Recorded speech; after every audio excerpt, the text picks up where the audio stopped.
எப்படி என்று ஆராய்ன்னு சொல்லியிருக்காரு தந்தை பெரியார். அதனால் நான் சில கேள்விகள் உங்கள் முன்னாடி வைக்கிறேன். நம்ம இந்தியா 1947 சுதந்திரம் பெற்றுச்சு.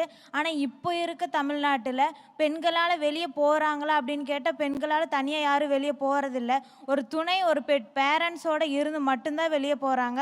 ஆனால் மேலை நாடுகள் எல்லோரும் பார்த்திங்கன்னா எல்லாருமே அவங்கவுங்க சொந்த காலில் நின்று அவங்கவுங்க எல்லோரும் வெளியே போகிறாங்க. ஆனால் அந்த சூழ்நிலை நம்ம தமிழ்நாட்டு பெண்களுக்கு இருக்குதான்னு கேட்டால் அது இல்லவே இல்லை.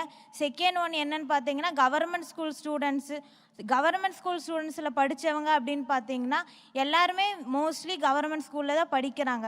இருந்தாலும் அவங்கள சில பேர் இப்போவும் ஏளனம் பேசிட்டு தான் இருக்காங்க.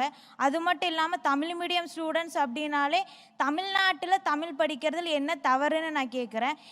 எல்லா மாநிலங்கள்லேயும் அவங்கவுங்களோட தாய் மொழியை படிக்கிறதுல என்ன தவறுன்னு நான் கேட்குறேன். அது மட்டும் இல்லாமல் வணிகவியல் படிக்கும் மாணவர்களுக்கு இந்த அரசு எங்களுக்கு எந்த ஒரு அங்கீகாரமும் கொடுக்கல.